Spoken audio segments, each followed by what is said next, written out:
world because so What I was yes. trying to. Oh, I need to hold it also? No, it's okay. I'll hold it. Or maybe I can keep it The here. tripod stand, it's in my bag. I can. It will. Yes. There's no problem. I can hold it. This microphone doesn't. So, Catch up far. I can keep it far? Yeah. So, I was inquisitive to know about certain things, and this is the opportunity since I'm there with you. Yeah. Like I was told some time back, long time back in fact, that a person Yes. is a product in his nature, Yes.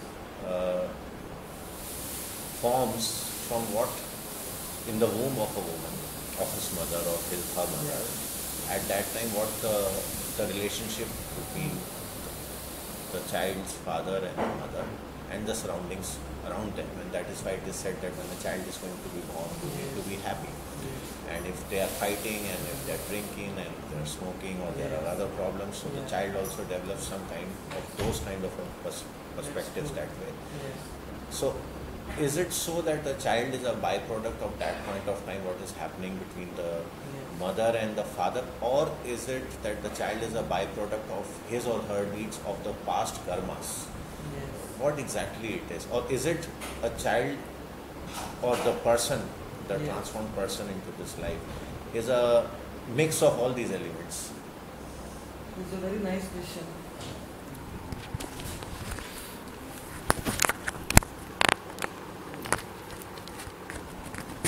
So, the past deeds done by that child determine what kind of mother and father the child will get. In what womb that soul will come. That is determined by the deeds in the previous life. What kind of mother and father, what will be the nature of the mother and father. That is all determined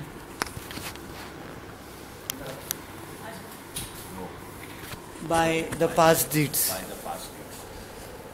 And after the child comes, in fact, you will not believe, according to the Vedas, it is known as Garbhadhan Sanskar.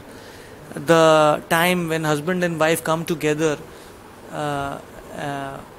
during that day, husband and wife are traditionally supposed to follow some rules according to the Vedas.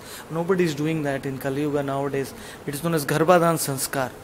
On that day, one should eat sanctified food offered to God, and that day one should vibrate the mantras, and that day one should be pure, not do any sinful act. And during that night, husband and wife in a pure star astrological tithi.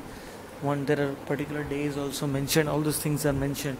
It's very difficult to follow, and when they come together, husband and wife during that time, if it is auspicious time and if their consciousness is auspicious, then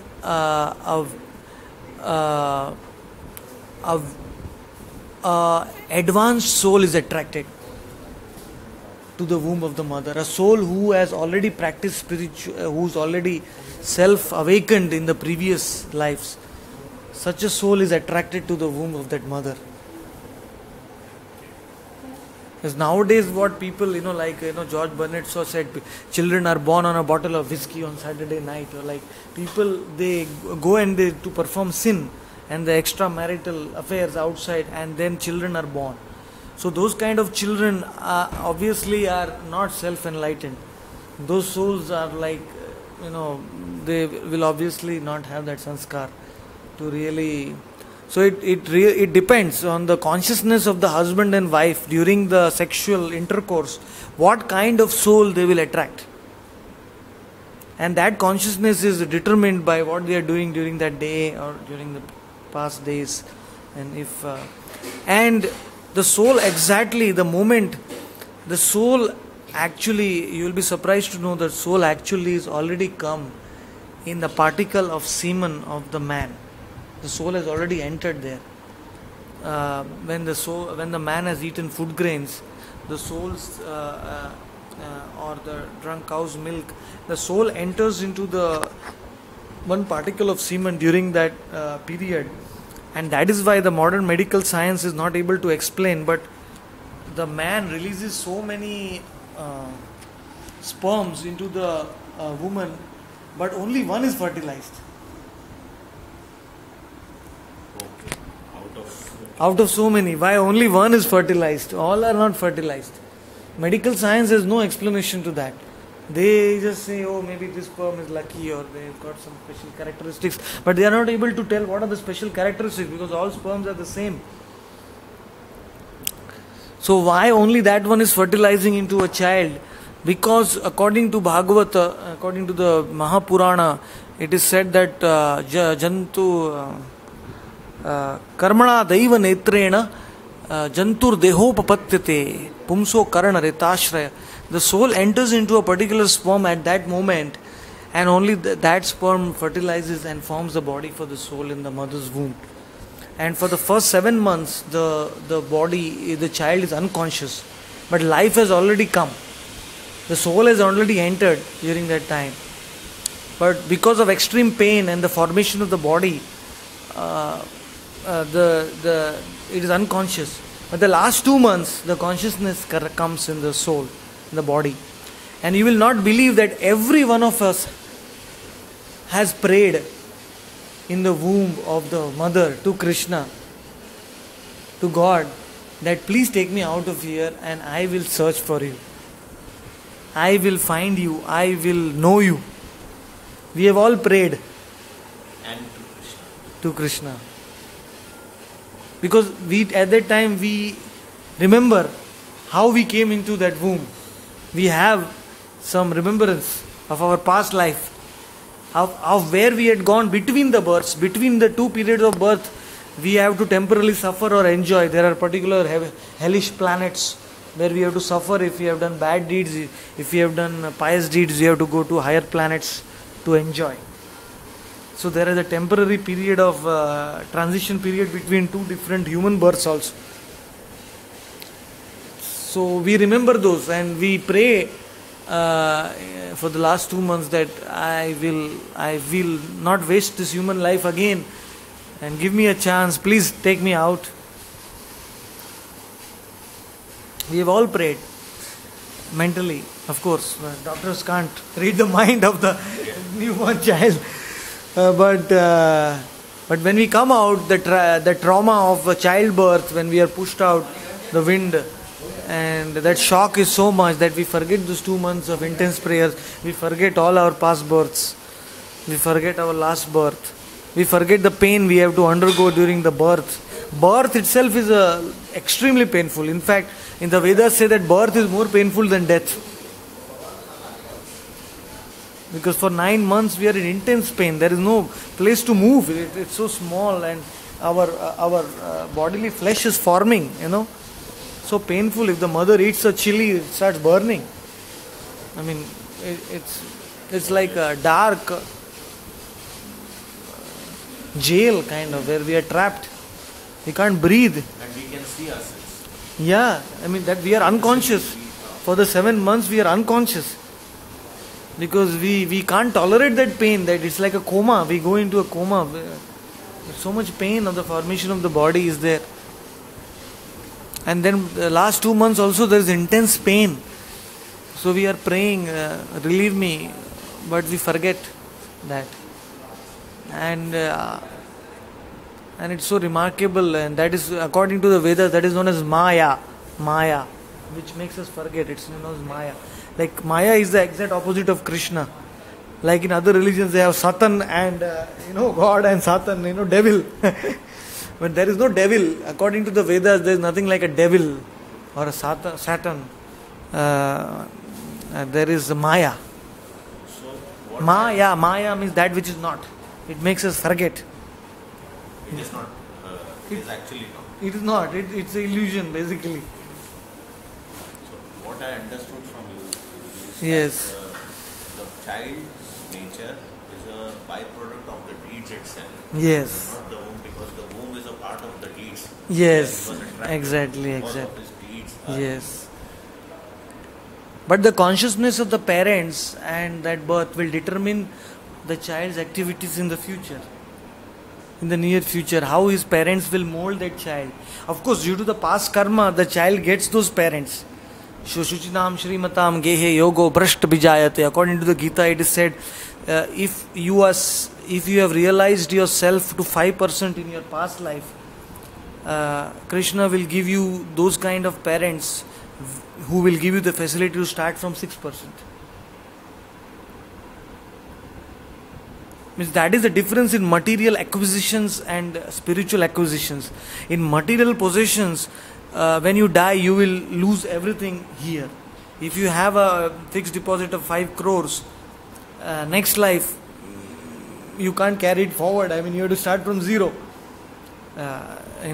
But if you have awakened yourself to 10% in this life, next life you will start from 11%, not from zero. That is a great benediction offered in the Gita. Krishna says, Neha Bhikramanashosti Pratyavayo na vidyate Svalpamapyasya dharmasya trayato mahato bhayat.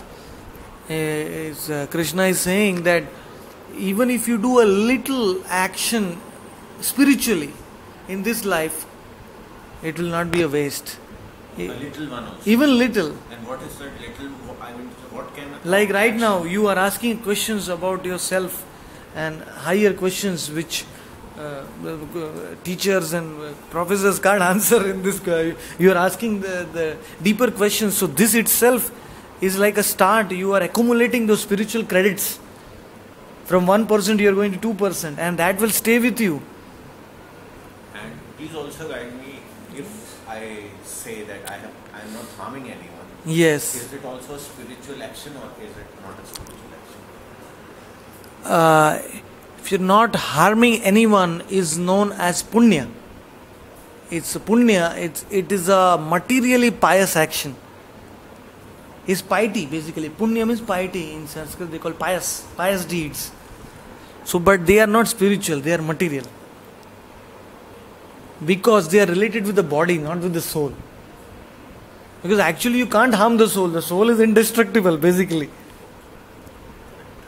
So, when you are not harming someone, you are getting a positive reaction for that. You are getting a good return for that. And that is creating your spiritual punya, material punya. But the problem is, to experience the positive results of that positive punya, again you will have to take a birth.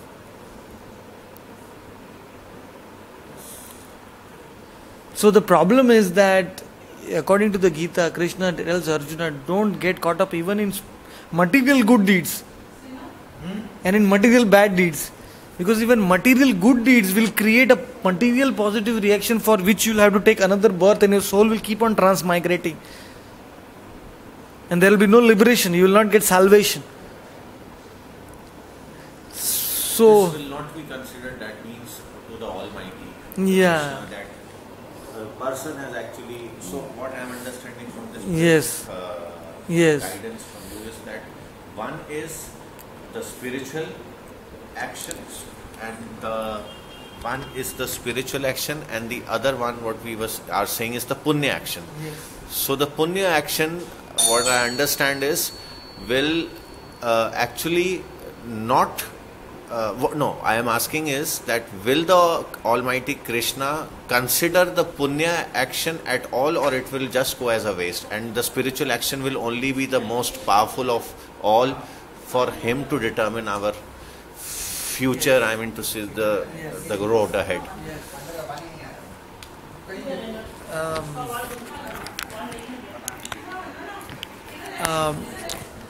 What happens, as I explained, is material punya will give you a material result. So what will happen is, because of material punya, the soul will get a more subtle and a more superior body in the heavenly planets, which they call as Swarga. You must have heard. Swarga vaas ho gaya unka, wo chala gaya Swarg mein. So there are the heavenly planets. There are 7 planetary systems above the earthly planetary system. So there, when we perform good deeds, like we don't harm someone, we give somebody food, we give somebody help in any ways, we will get a life in a higher kind of a superior body, which is more subtler than this body, like earth, water, fire, air, ether. The body of the devatas, the demigods, they are known as demigods. They stay in the higher planets, devatas. So they have a body which is more of ether rather than earth. Our body is more of earth. These 5 elements, they have different permutations and combinations, and according to that, their bodies are formed. So if we perform a good deed in this world, we get a higher body of a devata, and we live a very, very enjoyable life there. There is no old age and no disease in the higher planets. But death is still there. Because as long as our quota of pious deeds, whatever deeds we perform, we get that much of a quota of enjoyment reserved for us. And that many years we stay there, and then when it's finished, we have to come back again to earth, or if we have bad deeds, we have to go down the lower planets to suffer for them. So the bad deeds reactions, negative reactions are not cancelled by the good deeds. If you perform bad deeds, you have to suffer for that separately. If you perform good deeds, you have to enjoy for them separately.